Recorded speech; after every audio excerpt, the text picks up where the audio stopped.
এখন আছি মিটফোর্ড হসপিটালের সামনে। আপনাকে জানিয়ে রাখি যে ইসলামী ছাত্র শিবিরের পক্ষ থেকে জগন্নাথ বিশ্ববিদ্যালয় থেকে একটি বিশাল মিছিল এই মিটফোর্ড হসপিটালের ঠিক সামনে নিয়ে আসা হয়েছে। এখানে ইসলামী ছাত্র শিবিরের ঢাকা মহানগর সহ কেন্দ্রীয় যারা নেতৃবৃন্দ রয়েছেন তারা এখানে কিছুক্ষণ আগে বক্তৃতা দিয়েছেন এবং তারা এখানে যারা স্থানীয় রয়েছেন এবং যারা ব্যবসায়ী রয়েছেন তাদেরকে আশ্বস্ত করার চেষ্টা করেছেন যে মহানগরের জুড়ে এরকম চাঁদাবাজি আর যাতে কোনো ঘটনা না ঘটে সেজন্য তারা বারবার বলছেন যে সবাইকে সতর্ক হতে হবে। এরকম চাঁদাবাজির ঘটনা ঘটলে তাদেরকে জানানোর জন্য অনুরোধ জানানো হয়েছে এবং তারা বারবার একটি বিষয় বলার চেষ্টা করেছেন যে তারা যেমন ছাত্র জনতার আন্দোলনের মাধ্যমে শেখ হাসিনার পতন ঘটিয়েছেন এবং তারা যেটি বারবার বলার চেষ্টা করছেন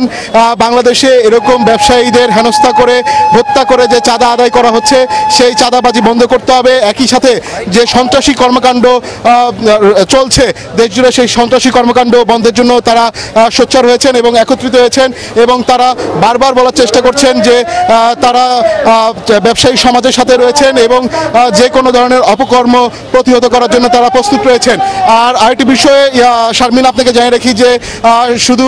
প্রকাশ্যে যে এভাবে পাথর মেরে বর্বর যে হত্যাকাণ্ড ঘটেছে এই মিটফোর্ড এলাকায় এবং চাঁদা না দেওয়ার জন্যই কিন্তু তাকে এভাবে